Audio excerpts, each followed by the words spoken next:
नमस्कार. मी डॉक्टर उज्ज्वला माटे सुभाषित मालेमध्ये आपलं सहर्ष स्वागत करीत आहे.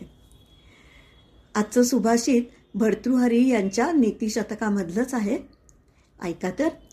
व्यालं बाल मृणाल तंतुभिरसौ रोद्धुं समुजृंभते छेतुं वज्रमणीं शिरीष कुसुम प्रान्तेन सौनैहते माधुर्यं मधुबिन्दुना रचयितुं क्षाराम्बुधेरीहते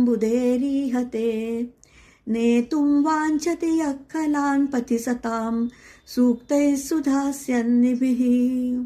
आता याचा अर्थ काय ते बघूया. खूप सुंदर अर्थ आहे. पहिली ओळ आहे व्यालम बाल मृणाल तंतु विरसम.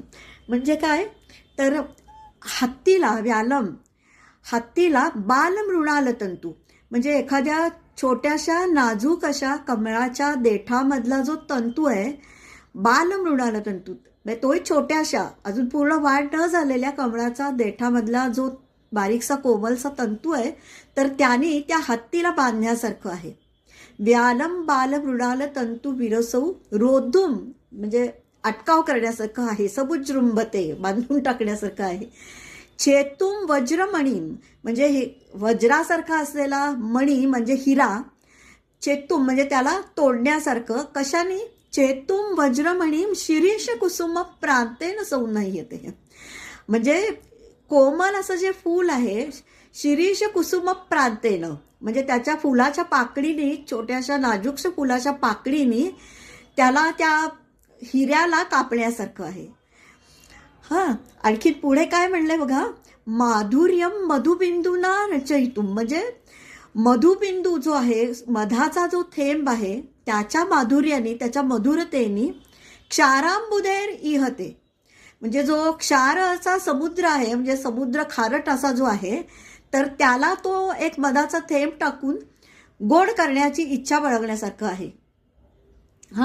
की तो छान गोड पाण्याचा होईल. क्षारांबुधेर इहते. क्षारांबुध ही इहते म्हणजे इच्छा करणं. एक मधाचा थेंब टाकून तो खाऱ्या पाण्याचा समुद्र गोड होईल अशी अपेक्षा करण्यासारखं आहे. म्हणजे आणि ह्याची तुलना कशाशी केली आहे तर ती चौथी ओळ आहे. नेतुम वांछती यः खलान पतिसताम म्हणजे जे दुष्ट लोक आहेत, खल म्हणजे दुष्ट लोक, तर त्यांना चांगल्या मार्गावर नेण्याची इच्छा बाळगणं. कशाने? सूक्तही सुधास्यन्निभी. सुधा म्हणजे गोड. गोड अशा अमृतवचनांनी चांगलं बोलून त्यांना, दुष्ट अशा माणसांना सत्पथावर म्हणजे चांगल्या पथावर आणण्याची इच्छा करण्यासारखं आहे. मग ते दुष्ट लोक असतील ते अशाने ऐकतील का? तर नाही. हा अनुभव आपल्याला नेहमी येतो की आपण गोड जरी बोललो तरी काही माणसं बिलकुल ऐकत नाहीत. मग त्यांना काय उपयुक्त आहे तर त्यांना आलेला हा त्यांचा अनुभव जेव्हा झटका लागतो आयुष्यामध्ये, तेव्हा ती माणसं आपोआप शिकतात.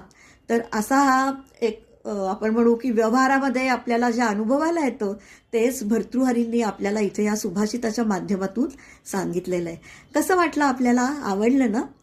तर आपण जरूर लाईक करा, शेअर करा, सबस्क्राईब करा आणि व्हायरल करा. चॅनलला पॉप्युलर करा.